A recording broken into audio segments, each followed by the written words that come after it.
Hi అండి. నేను మీ లక్ష్మిని. ఈరోజు మనం ఆరోగ్య చిట్కాలు చెప్పుకుందాం. ఈరోజు మనం కిడ్నీల గురించి, కిడ్నీలో రాళ్ళు ఎలా తగ్గుతాయనే దాని గురించి మనం చెప్పుకుందాం. ఈ కిడ్నీలు రాళ్ళు వచ్చినప్పుడు చాలా పెయిన్ ఉంటుందండి. అసలు భరించుకోలేరు.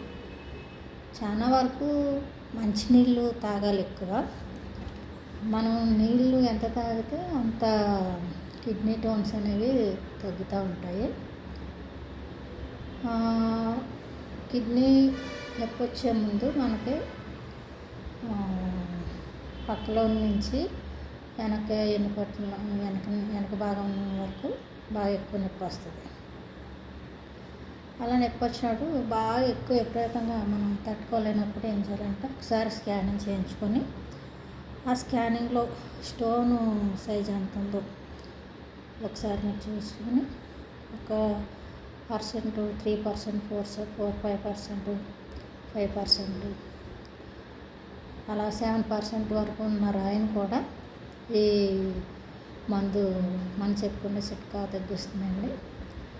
కొండపిండాకు అని చెప్పేసి మనకి చేలగట్ల మీద అరుదుగా దొరుకుతుంది. చాలా పల్లెటూరులో కానీ ఎక్కువ దొరుకుతుంది. మీరు ఒకసారి ఆకుని ట్రై చేయండి. ఇంకోటి ఏంటంటే అది కాడలతో ఉంటుంది. ఆ కాడలు కాకుండా మనకు ఆకు తీసుకుని ఆకుని శుభ్రంగా పరుచుకొని నీటిలో ఒక చిన్న మిక్సీ జార్లో వేసుకోవాలండి.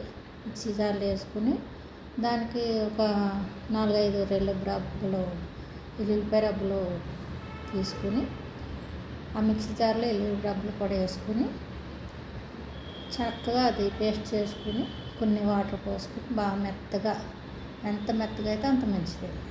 అదేం చేయాలంటే మనకు ఫిల్టర్ చేసుకుని ఒక 1/2 లీటర్ అయినా పర్వాలేదు, అంత ఫిల్టర్ చేసుకుని మనం జ్యూస్ని ఫ్రిడ్జ్లో పెట్టుకోవచ్చు. రోజుకి ఒక 5 ml వరకు మీరు తీసుకుంటే ఎన్ని పాయింట్లు ఉన్న కిడ్నీ స్టోన్స్ అయినా సరే మీకు రసం ద్వారాగా కరిగించుకోవచ్చండి. ఇది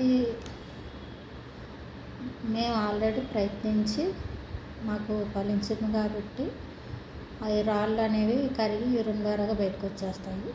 దీనివల్ల చాలా మంచిది. నవలడం అయితే కొంచెం పళ్ళుకి ఇబ్బందిగా ఉంటుంది. జ్యూస్ చేసుకుని తాగడం అయితే చాలా మంచిదండి. మీరు ఒకసారి ట్రై చేయండి. ఈ చిట్కా మీకు నచ్చినట్టయితే లైక్ చేయండి, షేర్ చేయండి. మర్చిపోకండి ఫ్రెండ్స్. బాయ్.